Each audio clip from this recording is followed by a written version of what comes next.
Bueno, en primer lugar, muchas gracias por estar aquí a estas horas de la tarde. Agradezco su presencia. Mi nombre es Agustín Huete y vengo de la Universidad de Salamanca. Me dedico a la sociología de la discapacidad, una cosa que ha venido siendo extraña en los últimos tiempos y que afortunadamente últimamente ya no lo es tanto. Y en una disciplina científica y académica como es la sociología, pues vamos introduciéndonos algunos en el terreno de la discapacidad. Antes de continuar con esta ponencia, les voy a preguntar un poco su procedencia, así a mano alzada, ¿de acuerdo? Para adaptar también un poquito el contenido y procurar que sea una comunicación que les interese y les agrade. Así que les pediría, si no le importa, levantar la mano las personas que están aquí en condición de personas con discapacidad, familiares o personas que prestan apoyo a personas con discapacidad. Bien, gracias. Y personas que están aquí con un carácter más profesional. Entiendo que se puede coincidir, claro, ¿eh? Esto es algo bien, de acuerdo. El objetivo de mi ponencia es mostrarles algunos datos sobre discapacidad en general y síndrome de Down en particular, e intentar provocar un cierto debate y una cierta reflexión sobre digamos, el comportamiento de nuestra sociedad hacia las personas con discapacidad como fenómeno demográfico, en este caso hacia las personas con síndrome de Down. Respuestas no traigo ninguna y tampoco traigo muchas opiniones personales, porque una de las conclusiones que yo he extraído después de trabajar en este ámbito es que las cuestiones que tienen que ver con demografía, natalidad, aborto, eugenesia, etcétera, son ante todo cuestiones muy personales, en las que cualquier opinión, y más si es de un varón como yo, que no concebirá nunca a una hija ni a un hijo, pues son demasiado aventuradas. Entonces, procuraré quedarme en ofrecerles argumentos, datos para la reflexión, y ya la reflexión la dejaré abierta para ustedes. Bien, algunos términos que vamos a manejar en esta presentación y que son, espero, de sobra conocidos. Ahí tiene una definición de qué es síndrome de Down. Hoy en día lo entendemos como una alteración genética que produce ciertos condicionantes de salud. Aborto, que es una interrupción del embarazo, que puede ser por una causa natural o inducida. Eugenesia, que es un término que recoge la aplicación, digamos, de los avances que hacemos en biología para intentar perfeccionar el género humano. Y discriminación, es una palabra también importante que nos remite a un trato diferente, normalmente abusivo, normalmente denigrante, normalmente de superioridad contra inferioridad, hacia determinados grupos por una causa solo aparentemente justa y usualmente injusta.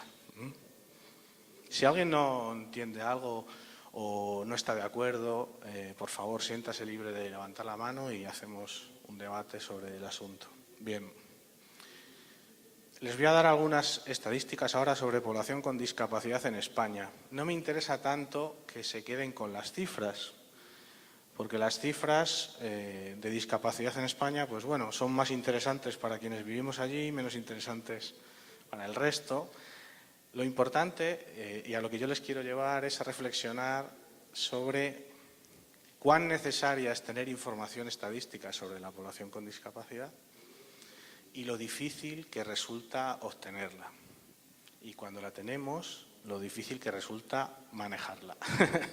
Porque ahí también a veces hacen falta instrumentos técnicos bastante complejos. En España tenemos 3 grandes encuestas sobre discapacidad.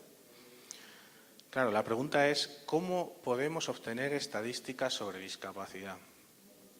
La discapacidad es, por definición, un fenómeno disperso. Se produce en toda la población y de una manera, en principio, aleatoria, que puede ocurrir en cualquier momento de la vida, en cualquier situación. Todos conocemos a alguna persona con discapacidad en nuestra familia, en nuestro entorno. Bien, es un fenómeno, por lo tanto, extenso y difícil de prever y de controlar. Esto significa que ¿son mis gafas o es que en la pantalla? Ah, la luz, ¿verdad? ¿Usted sabe apagar la luz esta? Solo la de aquí adelante.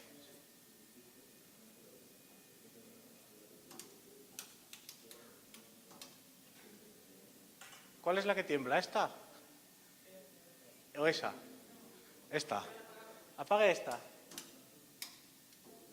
No. No. Esa. Muy bien, gracias. Vale. Es que a los miopes estas cosas nos vuelven un poco locos, ¿eh? Bueno, decía que la discapacidad, por tanto, es un fenómeno que se dispersa en la sociedad y sobre el que es difícil hacer análisis estadísticos. Bien, ¿qué respuestas suelen dar los países ante esta necesidad de obtener información estadística sobre discapacidad? Es decir, ¿cuántas personas con discapacidad viven en nuestro país? Más que nada porque cuando llamamos a la puerta de un ministerio, de un político, decimos, venimos a reclamar lo del síndrome de Down. Y dicen, bueno, ¿y cuántos sois vosotros? Esto es importante, ¿eh? Si sois pocos, pues me interesa un poco menos, y si sois muchos, me interesa un poco más, ¿eh? Bien. Pues las formas que hemos encontrado para saber cuántas personas con discapacidad tenemos en un país es preguntar puerta a puerta. Ir a una puerta, buenos días, vengo del Instituto de Estadística, muy bien, encantado de conocerle. Por favor, ¿vive aquí alguna persona con discapacidad? Sí, pues que salga.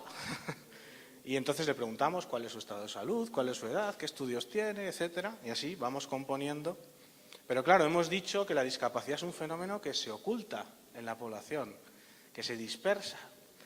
Y esto nos supone un problema grande a la hora de acumular información suficiente para que luego podamos ofrecer datos que en estadística llamamos fiables. Bien, esta es una dificultad tremenda. La otra opción es, en ese estudio que hacen todos los países, que se llama censo de población, ¿les suena el censo? Que es un recuento de la población casa por casa, pues se introducen en ese recuento algunas preguntas sobre discapacidad. Entonces, de estas dos maneras, o con encuestas o con el censo, es la manera que tenemos de conocer información sobre discapacidad. Por ejemplo, en España, la última encuesta, que es del año 2008, y además con la crisis que tenemos será la última en muchos años, se visitaron nada menos que 22.000 hogares. Perdón, 220.000 hogares. 220.000 hogares uno por uno. Y en esos 220.000 hogares se hicieron 90.000 cuestionarios. La encuesta de discapacidad en España es la más cara que se hace quitando las de empleo. Y esto es así en cualquier país que se plantee hacer una encuesta sobre discapacidad. Bien, esta encuesta, nosotros en España nos arrojó una población con discapacidad de 4.100.000, que son aproximadamente el 9% de la población. Y aquí ya empezamos a ver algunas dificultades. Por ejemplo, si vamos a otros países, nos encontramos que la discapacidad, pues esta afecta al 6%, en otros que afecta al 15%. ¿Qué quiere decir esto? Pues esto quiere decir, alguien estará pensando, que las estadísticas se hacen mal. Correcto. En algunos casos las estadísticas no se hacen bien. Y en otros casos es que se preguntan cosas distintas. ¿Qué es discapacidad? ¿Y a quién le ocurre la discapacidad? Para hacer esto en una encuesta necesitamos hacer muchas preguntas. Y las preguntas que hacemos en Chile no son las mismas que hacemos en España o las mismas que hacemos en Irlanda. si no preguntamos las mismas cosas, las personas no contestan las mismas cosas, contestan cosas distintas y de ahí que salgan las cifras distintas. Pero hay otros efectos que también influyen en esto. Voy a ir un poquito para adelante y luego vuelvo. Miren, esa es la distribución de la población con discapacidad en España. Como ven, las mujeres que están en una línea naranja son más que los varones a partir de los 44 años. Es decir, que la discapacidad afecta de manera distinta al género masculino y al género femenino. Afecta a más varones que mujeres hasta más o menos los 45 años y más a mujeres que varones a partir de los 45 años. Y aquí hay hipótesis para todos los gustos. Y no nos vamos a parar en discutir esto, pero sí es interesante que ustedes sepan, si gestionan servicios, que normalmente van a tener más candidatos a sus servicios varones en las etapas de infancia y juventud y más mujeres a partir de mediana edad. ¿De acuerdo? Y si en su servicio hay más varones que mujeres de mediana edad, presten atención que probablemente lo que está ocurriendo es que las mujeres con discapacidad de su comunidad están siendo víctimas de una doble discriminación, por género y por discapacidad. Miren, este es el mapa de un país que se llama España, que está a 12 horas terribles de avión de aquí, y ahí tienen la distribución de la discapacidad por regiones. No les voy a hacer un examen de geografía española, ¿vale? Se lo voy a decir yo. Miren, en las regiones donde el azul es más claro, la tasa de discapacidad es más baja. Y en las regiones donde el azul es más oscuro, la tasa de discapacidad es más alta, pero con diferencias grandes, ¿eh? En el azul más clarito hay menos de 7 personas con discapacidad por cada 100, perdón. Y en las más oscuras hay más de 12 personas con discapacidad por cada 100. Las comunidades que están en más clarito son, por ejemplo, Cataluña y el País Vasco. Y entonces yo les pregunto, ¿esto significa que el nacionalismo o el independentismo tiene que ver con la discapacidad? ¿El nacionalismo cura la discapacidad?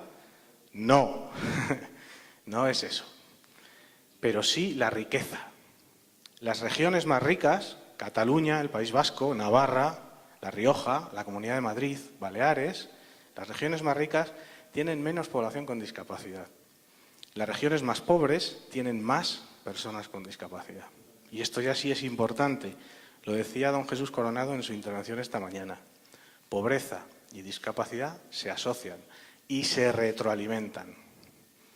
Si yo vivo en una región pobre, tengo más riesgo de encontrarme en una situación de discapacidad. ¿Por qué? Porque tengo más insalubridad, porque tengo más riesgo de accidente, porque la atención sanitaria es más deficitaria. ¿De acuerdo? Porque vivo en un entorno con menos recursos. Si vivo en una zona rica, ocurre lo contrario. ¿De acuerdo? Bien. Por lo tanto, género, edad y riqueza o pobreza son fenómenos que se asocian mucho a la discapacidad. Eso hemos aprendido. Bien, vamos a volver hacia atrás. Y aterrizando ya en la cuestión que nos interesa, ¿cuántas personas con deficiencias mentales viven en España? Bien, seguramente en esta sala hay personas que están muy informadas, muy conectadas con algo que se llama el modelo social de la discapacidad o el modelo de los recursos humanos de la discapacidad. Y en ese modelo se suele evitar hablar de deficiencias, porque la deficiencia es algo que tiene que ver con lo médico. Y la discapacidad es un fenómeno social, como veremos. Bien, en mi opinión, y este es un riesgo que yo corro, la deficiencia sí es importante. ¿Por qué? Porque si decimos que la discapacidad es un fenómeno social, que construimos entre todos, lo construimos en base a algo. Y ese algo es la deficiencia. Volvamos unos cuantos años hacia atrás, no muchos, 80 años, 90 años, 100 años, una época en la que las mujeres no podían votar por ser mujeres, ¿de acuerdo? ¿Cuál era la condición que justificaba la prohibición del voto para las mujeres? Lo biológico, el sexo femenino, ¿de acuerdo? Y lo que socialmente construimos alrededor de eso. Como es mujer, eres menos inteligente, no puedes discernir qué partido nos conviene, debes quedarte en casa, no te conviene trabajar, cuida de los niños, ¿vale? Todo eso lo construimos en base a una realidad biológica, que es el sexo, ¿vale? Con discapacidad nos ocurre lo mismo. Hacemos una construcción social sobre la persona en función de una deficiencia. La palabra es fea, deficiencia es una palabra horrible. Estoy de acuerdo en que busquemos otra, pero mientras no encontremos una palabra que nos permita entendernos, pues yo la utilizo, ¿vale? Personas con deficiencia mental en España, aproximadamente 700.000. Eso es, pues, una sexta parte más o menos de las personas con discapacidad total, del total de personas con discapacidad que hay en España. ¿Qué sabemos de las personas con deficiencias mentales? Pues, por ejemplo, que mayoritariamente tienen peor formación en nuestro país como en cualquier otro. Incluso cuando retiramos del cálculo a las personas que tienen dificultades para aprender, la formación, el nivel de estudios sigue siendo peor. ¿Se puede explicar de alguna otra manera que no sea por discriminación el hecho de que personas con discapacidad que no tienen dificultad para aprender lleguen menos lejos que los demás en el sistema educativo? No se puede explicar si no lo explicamos socialmente, ¿vale? Y nos ocurre lo mismo en el mercado laboral. Las personas con deficiencias mentales son las que tienen tasas de actividad más bajas. Y esto es importante. Muchas veces hablamos del paro, del desempleo. ¿Cómo afecta el desempleo a las personas con discapacidad? Olvídense de eso. Eso no es importante. Porque la mayoría de las personas con discapacidad no salen de casa. En España, el 75% de las personas con deficiencias mentales no es que no tenga trabajo, es que no lo busca. ¿De acuerdo? Están en la invisibilidad. ¿Bien? Vale. Centrémonos ya en lo que es la población con síndrome de Down. La población con síndrome de Down en España, en las dos últimas encuestas que hemos hecho, en el 99 y en 2008, es más o menos estable. En el 99 eran aproximadamente 32.000 personas y en el año 2008 son aproximadamente 34.000. ¿Y qué sabemos de esa población? Pues sabemos que la mayoría, como he dicho, no se acercan al mercado laboral. Pero en el año 99, que están en una barra azul a la izquierda de ese gráfico, eran aproximadamente no llegaba al 3% los que estaban trabajando o buscando empleo. 3%. En el año 2008 casi llegan al 8%. Y esto se puede leer de dos maneras. Agustín, el 8%. Hay 92% que no busca trabajo ni trabaja. Correcto. Pero en 10 años, en 9 años, han multiplicado por 3 su tasa de actividad. Y no conocerán ustedes a muchos colectivos que en 10 años, en 9 años, multipliquen por 3 su tasa de actividad. Por lo tanto, aquí hay un incremento interesante. ¿Qué más sabemos que ha ocurrido del año 99 al año 2008? Pues que ha bajado el nivel de analfabetismo en la población con síndrome de Down, es decir, que han hecho un esfuerzo, porque los que estudian o no estudian son las personas con síndrome de Down, no son los sistemas educativos, ni los programas de inclusión, ni las escuelas. Los que estudian o no estudian, al final, los que con su esfuerzo llegan a un rendimiento son las personas. Bien, hemos incrementado a las personas que tienen estudios y las que han disminuido las que están en situación de analfabetismo. ¿Y qué ha ocurrido con la inclusión educativa? Pues lo mismo.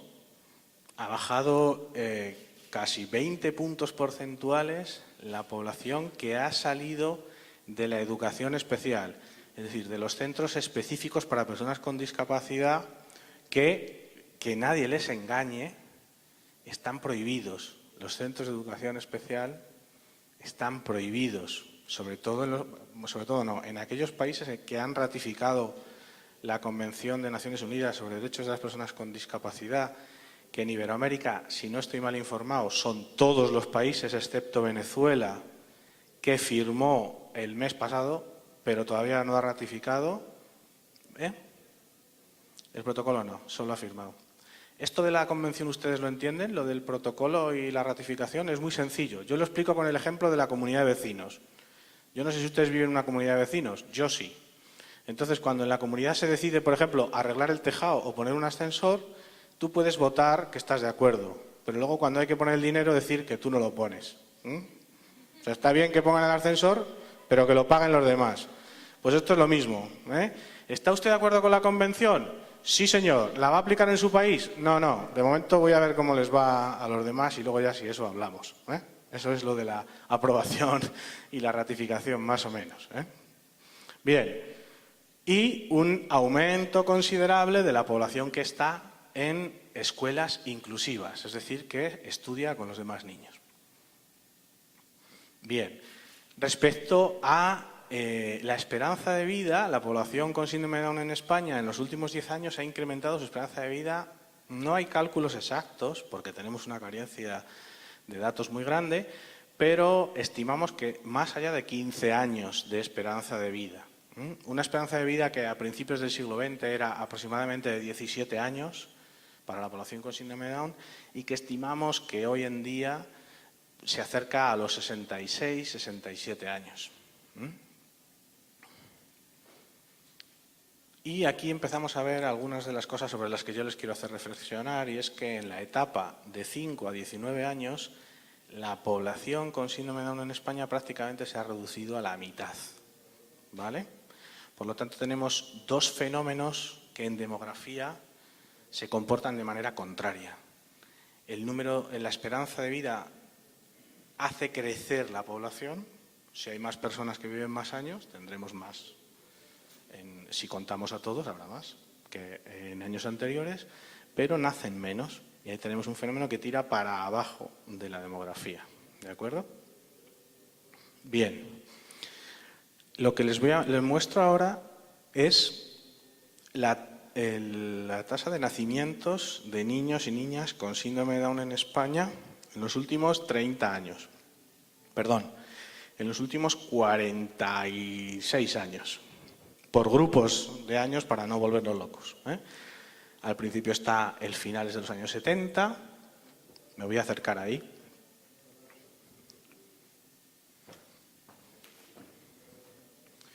Aquí tenemos los años 70, principios de los 80, finales de los 80, principios de los 90, finales de los 90 y los últimos años de nuestro milenio, de nuestro nuevo siglo. Bien, como ven, la tasa ha descendido de una manera bastante uniforme de 15,5 nacimientos por cada 10.000 hasta 5,51 nacimientos por cada 10.000.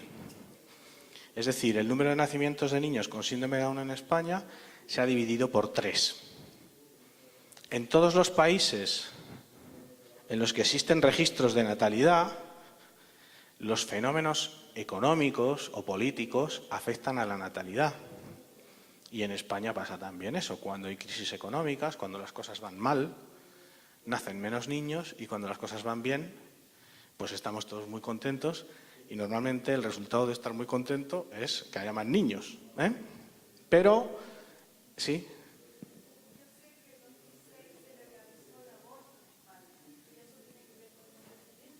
Sí, ella ha dicho que en el año 2006 se legalizó el aborto en España. Vamos a ir hacia el aborto, está claro que sí. Ese es pero en España se legalizó el aborto en el año 1982, hace ya más de 30 años. Bueno, sí. En el año 2006, en el año 2010 cambió la ley del aborto y hablaremos ahora de ella y del impacto que está teniendo sobre el aborto de niños con síndrome de Down en España. Es un tema complicado, ¿eh? Gracias por la puntualización, de todas maneras. Bien, por tanto, aquí tenemos una primera pista de que la natalidad de niños con síndrome de Down ha descendido de una manera fuerte. Vamos ahora a ver una previsión, una estimación que he preparado. Es una estimación gruesa, ¿de acuerdo? Con estas cifras que podría ocurrir en el futuro.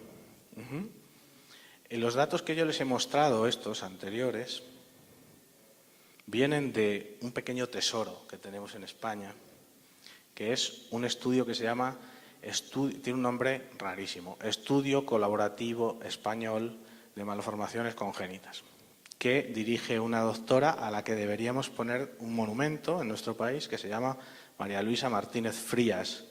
Esta mujer, cuando terminó su licenciatura, como proyecto de tesis doctoral, se propuso contabilizar los niños que en España nacían con malformaciones congénitas. Ahora está a punto de jubilarse y lo sigue haciendo. Y gracias al esfuerzo de María Luisa y de su equipo, tenemos un registro bastante sólido de los nacimientos con malformaciones congénitas. Se llama así, suena feo, pero se llama así. Entre ellas el síndrome de Down. No todos los países pueden disponer de este tipo de datos. Y lo que tenemos aquí es el número de niños, con síndrome de Down que han ido naciendo a lo largo de los años. Son los mismos años que les he presentado antes, pero aquí no están agrupados de 5 en 5 y por lo tanto se ven más las subidas y bajadas en las tasas. Pero el comportamiento más o menos es evidente, ¿vale? Estos son datos reales hasta 2013 y a partir de aquí es una estimación que hacemos aplicando programas estadísticos, ¿vale? Aquí tenemos los nacimientos y aquí tenemos los fallecimientos. Como ven, en este modelo, los fallecimientos, la tasa de fallecimientos, toca un techo, más o menos, por el año 2014.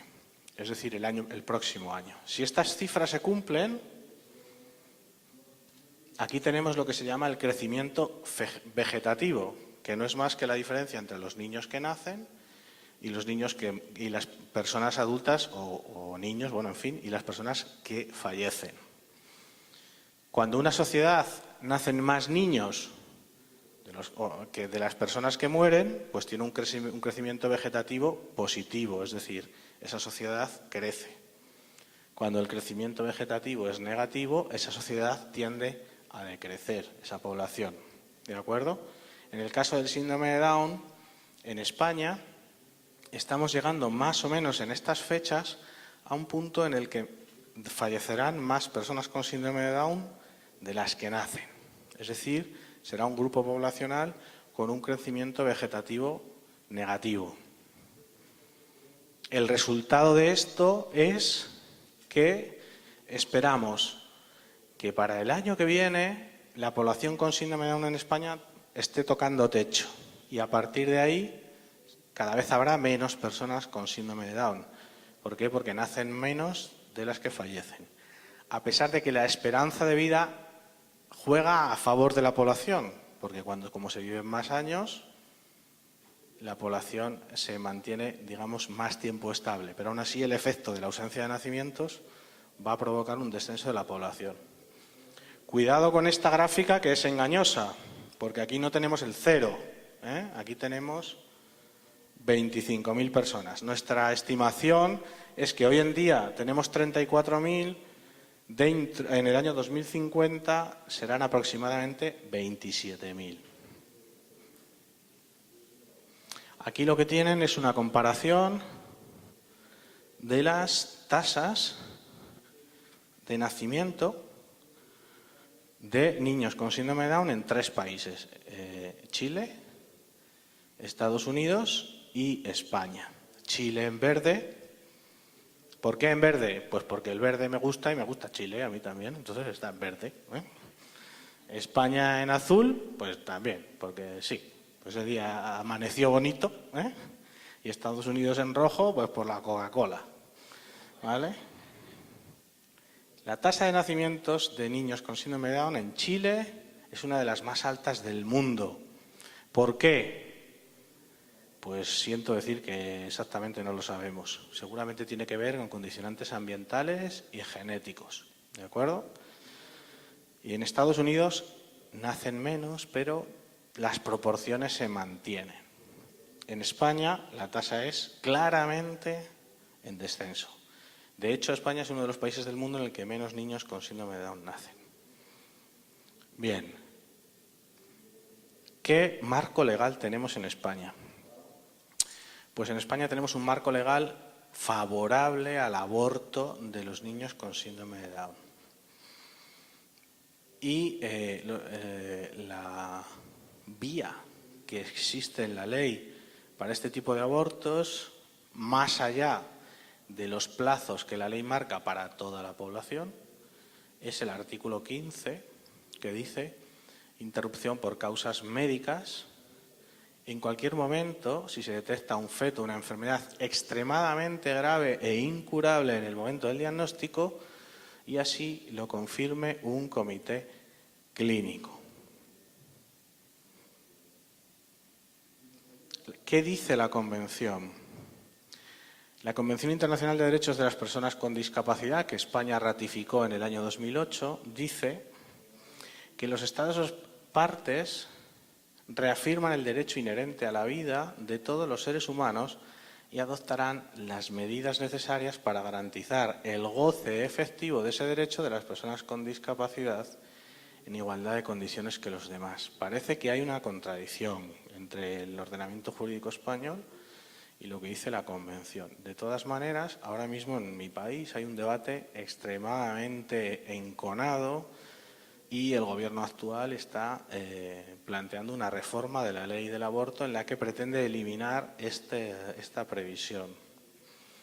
Yo entiendo que esto es un debate complicado y muy sensible. Sí. Sí.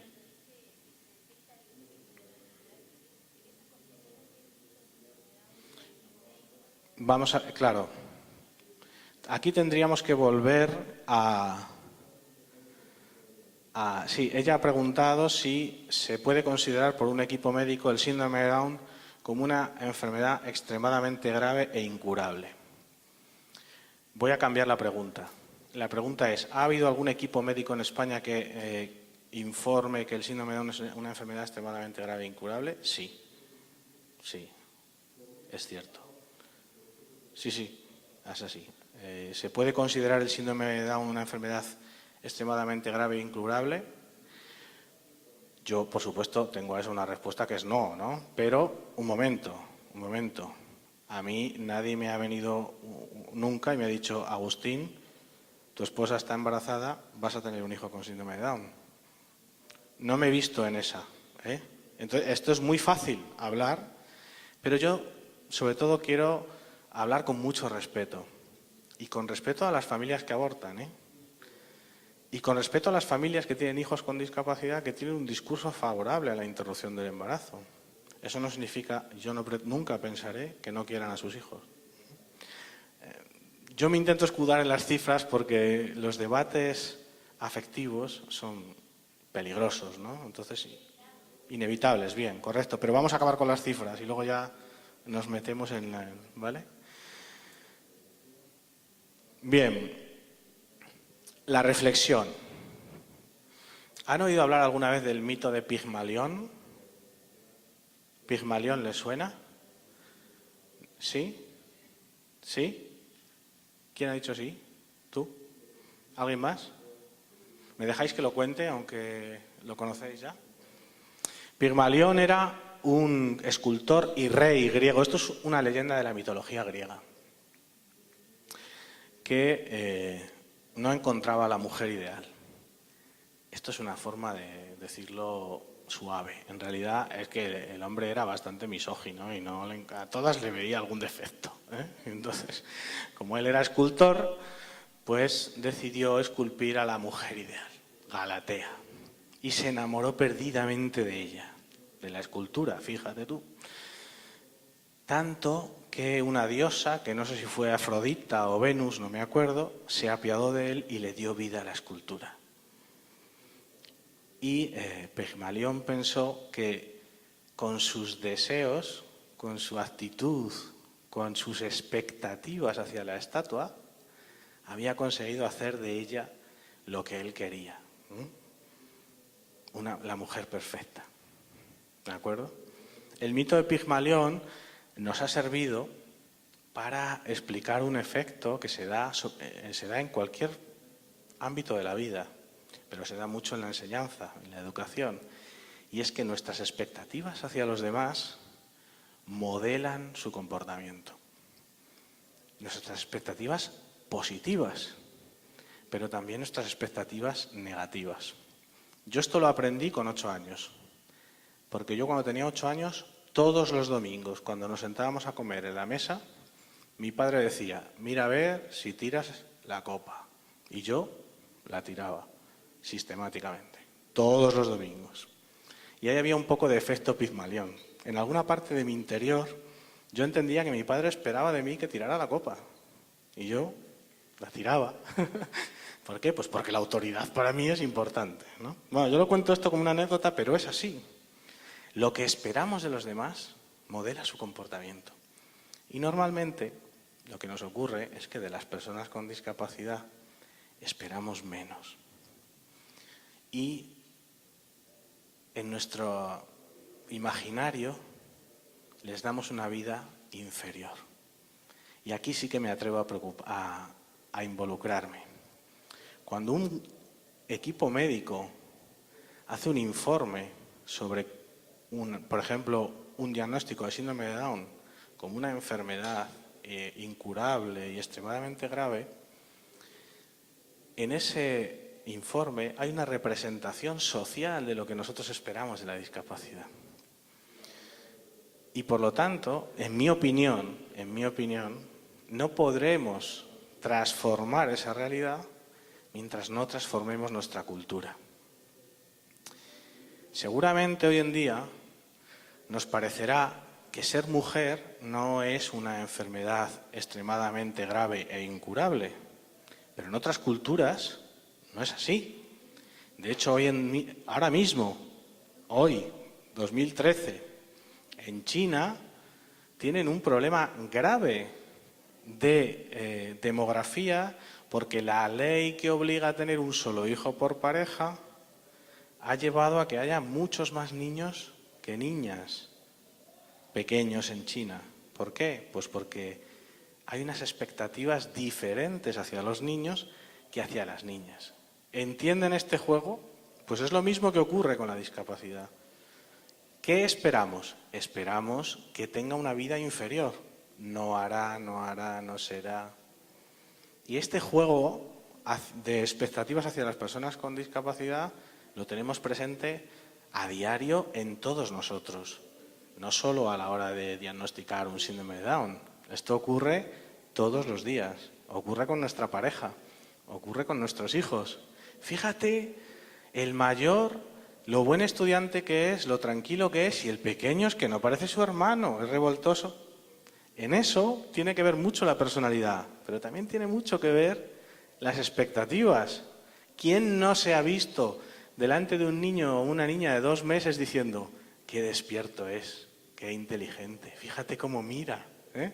No como su hermano, que a esta edad no hacía más que dormir y comer? ¿Os suena eso? Esto va modelando el comportamiento de todos nosotros en sociedad. De una manera muy sutil va marcando nuestra vida y nosotros vamos marcando la de los que nos suceden. Por lo tanto, en mi opinión, necesitamos algo y es decidir a quién le ocurre la discapacidad. La deficiencia, el problema de salud, sabemos a quién le ocurre, a quién se lo diagnostican. El resultado que eso tiene 40 años después no es un resultado de una condición de salud, es otra cosa muy distinta. Verán, en un debate como este, respecto al aborto, la eugenesia, el síndrome de Down, yo lo que siempre propongo es lo siguiente. Escuchemos a las personas con síndrome de Down, pero escuchémoslas de verdad. Porque nos encontramos ante personas que desde que nacieron han venido escuchando: tú puedes, tú vales, tú puedes ir al colegio, tú puedes estudiar con los demás, puedes sacar un título, tú puedes trabajar, puedes tener pareja, puedes vivir autónomamente. Y cuando llegan los 30, los 40, los 50 años, esas mismas personas asisten, yo supongo que estupefactas, al hecho de que la condición del síndrome de Down sea o no sea una cuestión diferencial para decidir una interrupción del embarazo, ¿no? Yo no digo que esté bien o que esté mal, digo que ahí hay algo que no cuadra. Si la vida de las personas es digna, es digna. Y si es igual de digna que de las demás, lo es, y si no, no lo es. ¿De acuerdo? Por lo menos en un contexto como en el que yo he explicado hace un momento, de esfuerzo en lo educativo, esfuerzo en lo escolar. Todavía no tenemos datos sobre autonomía, pero los tendremos. Y las cifras van reforzando eso. Bien. Por tanto, la discapacidad como construcción social es algo que hacemos entre todos y que se basa sobre todo en construcciones mentales sobre el futuro de los demás.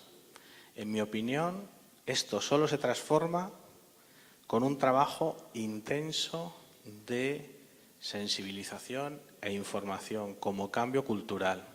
Yo sé que esto está muy visto, lo de la sensibilización, pero yo siempre pongo un ejemplo. Hay ciertas personas a las que las conoce todo el mundo. Yo no sé aquí en México o en otros países de Iberoamérica cómo se llaman. En España se llama Belén Esteban.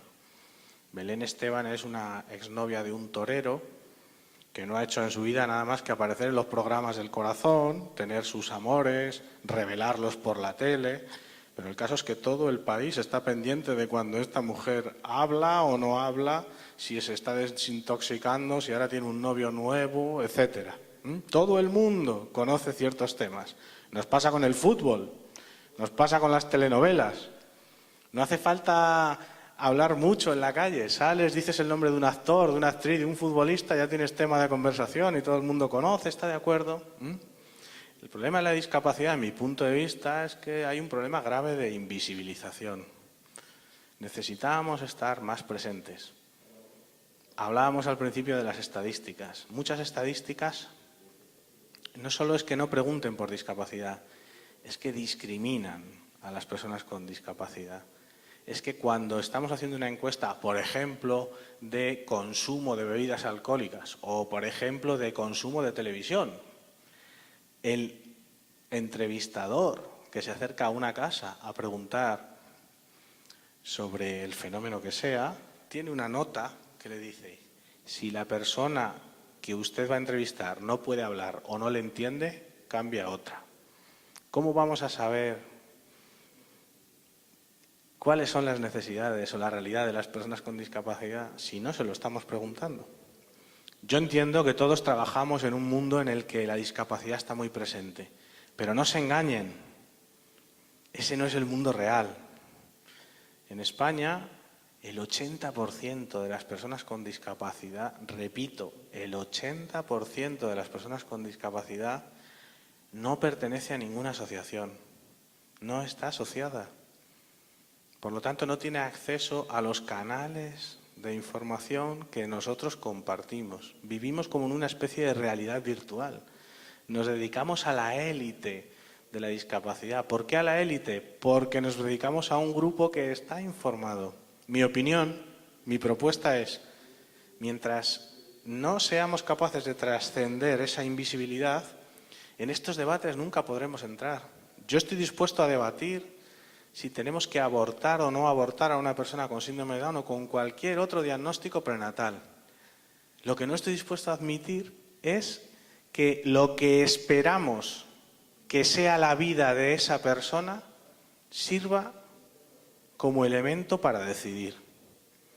Yo estoy dispuesto a hablar sobre si una cardiopatía grave, un trastorno mental grave, es causa de abortar o no abortar. Lo que no estoy dispuesto es a admitir un aborto porque en mi sociedad, dentro de 20, 30, 40 años, esta persona se va a encontrar en situación de discriminación porque no tiene recursos de apoyo o porque nuestra sociedad no le presta la atención debida, ¿no?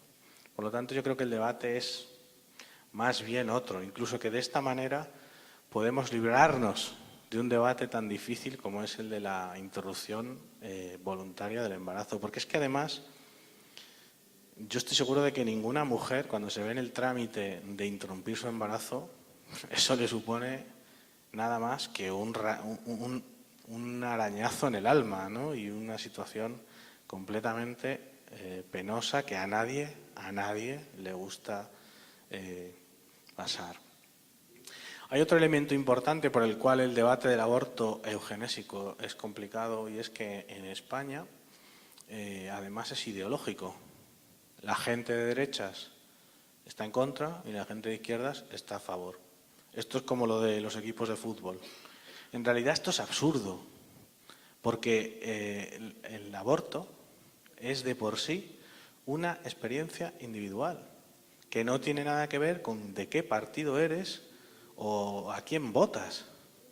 Es que sobre el aborto se tiene una posición diferente según y cuál sea tu momento vital y cultural, y no tiene nada que ver con tu ideología.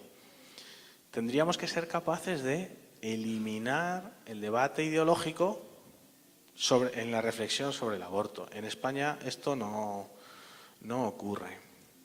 ¿Cuál es la posición de Naciones Unidas al respecto del debate del aborto eugenésico? En mi país, en España, hay muchos colectivos que defienden que Naciones Unidas, a través de la Convención, ha fijado una posición clara. No es justificable el aborto por discapacidad. Yo no estoy de acuerdo.